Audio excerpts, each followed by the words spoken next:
한 번이라도 보게 되면 계속 보게 되는 장전 시황 시작한다. 전일 미증시 훈풍에 힘입어 갭상승한 국내 지수는 코스닥 선물 지수 기준으로 장 초반 1.8%까지 상승하다 약보합 마감하였다. 전일 위클리 옵션에서 7,900%짜리 장난이 나왔다. 없애지 않으면 월요일 목요일 이런 장난이 계속될 거다.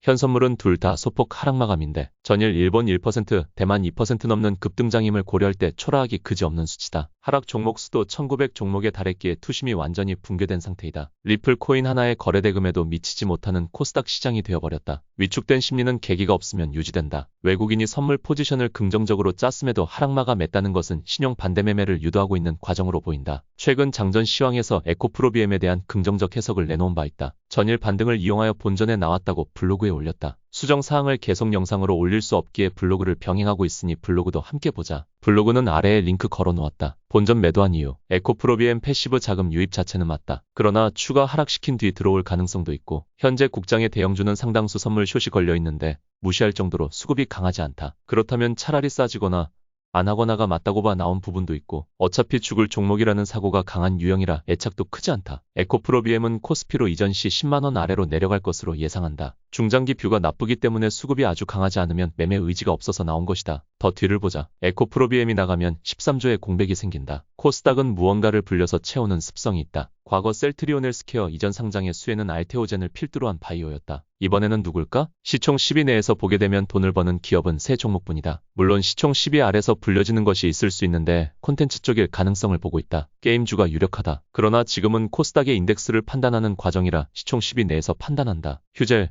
클래시스, JYP다. 국장은 돈 버는 종목이 위험하다. 돈을 벌고 있으면 기대치를 계속 높여줘야 하기에 노이즈가 나오면 급락이다. 따라서 차라리 비실적주가 나온데 에코프로비엠이 이전 상장 후 하락할 가능성이 크기에 에코프로를 불려줄 거로는 안 보인다. HLB는 편견이 강한 종목이라 시총 상위주임에도 종목으로 보지 않는다. 엔캠은 2차전지다. 마지막 남는 것이 레인보우 로보틱스인데 삼성 지분으로 현 시총이 유지되는 기업이다. 다시 재도약할 내용이 있을까? 성장형 섹터는 뜀박질 가능한 내용이 언제든 형성될 가능성이 있으나 로봇을 한다면 굳이 엄청난 고밸류보다 시총 2천에서 3천억대 종목이 매력적이다. 보이는 대상이 없다. 보이는 대상이 없을 때는 원칙으로 돌아가 기존 불린 시총이 부족한 것인가를 의심해야 한다. 알테오젠, 리가캠은 국내 대표적 모범 사례 바이오 기업이다. 이놈들이 거품으로 안 가면 누가 가는 것이 맞냐 할 수 있는 수준이다. 내년에 두 종목 다 전고점 재시도 또는 돌파 확대를 예상하기에 에코프로비엠 이전 상장 수혜주는 알테오젠과 리가캠으로 본다. 리가캠의 조정폭은 알테오젠이 정하는 구조이고